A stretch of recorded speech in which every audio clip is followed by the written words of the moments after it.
ne saura jamais ce qui est passé par la tête de l'anglais Alan Blake lorsqu'il inventa le hockey sous-marin en 1954.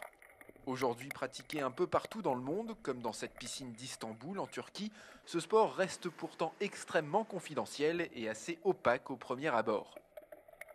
Le jeu est très simple, vous avez deux équipes avec un palet et vous avez deux goals. Le but c'est de mettre ce petit palet dans le goal. Vous n'avez pas évidemment le droit d'enlever les masques ou d'attraper les gens avec les mains.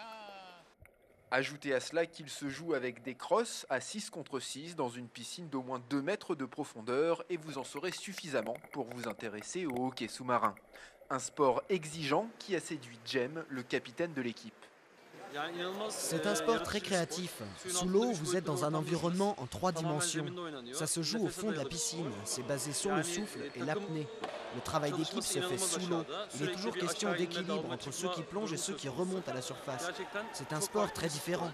La Turquie est une jeune nation de hockey subaquatique. Elle ne dispose d'une équipe nationale que depuis 10 ans. Elle a pourtant déjà été championne d'Europe en 2008. Ce qui lui manque encore, c'est un peu de reconnaissance. Si on avait le soutien de la presse, des télés, des médias ou des grandes entreprises, notre sport serait plus connu. Comme dans les pubs à la télé, on voit toujours l'équipe basket de la Turquie ou l'équipe de foot.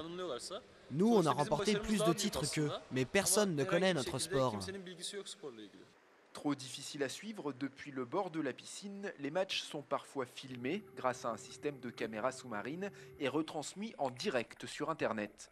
Vous pourrez donc voir en ligne et sous l'eau l'équipe de Turquie lors de la prochaine Coupe du Monde en Colombie au mois d'août.